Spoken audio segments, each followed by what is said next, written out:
Hi friends, అందరికీ నమస్కారము.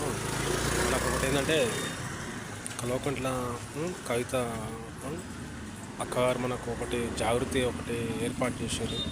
సంతోషం అది కవితగా చేసింది. కాకపోతే అంటే ఒక విషయాన్ని గమనించాలి కవిత గారు.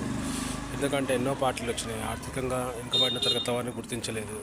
ఇప్పుడు మనకు తెలంగాణలో ఒక 2025 సంవత్సరంలో ఇప్పుడు జాగృతి జనంబాట మన ఈ అక్కగారు ఎంచుకున్న విషయాన్ని గమనిస్తే మన అందరికి సంతోషమే. కాకపోతుందంటే ఒకటి కవిత గారు ఇంతకుముందు ఎంపీ చేశారు, ఎమ్మెల్సీ చేశారు, ప్రస్తుతానికి ఎమ్మెల్సీ పదవిలో ఉన్నారు. కాకపోతుందంటే పాత బస్సులోని కొంత ఆర్థికంగా వెనుకబడ్డ వాళ్ళకు కూడా కొద్దిగా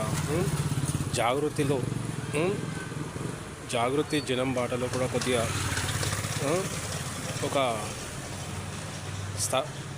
ఒక పదవి కేటాయిస్తే బాగుంటుంది. వాళ్ళకు కూడా చిన్న చిన్న ఆర్థికంగా వెనుకబడిన వాళ్ళు చాలామంది ఉన్నారు మన పాత బస్తీలో.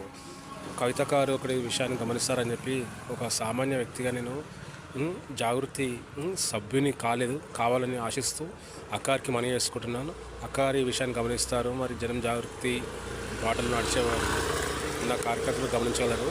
ఒకటి అక్కగారు చేసే కృషి బాగుంది, విజయవంతం కావాలని చెప్పి కోరుకుంటున్నా.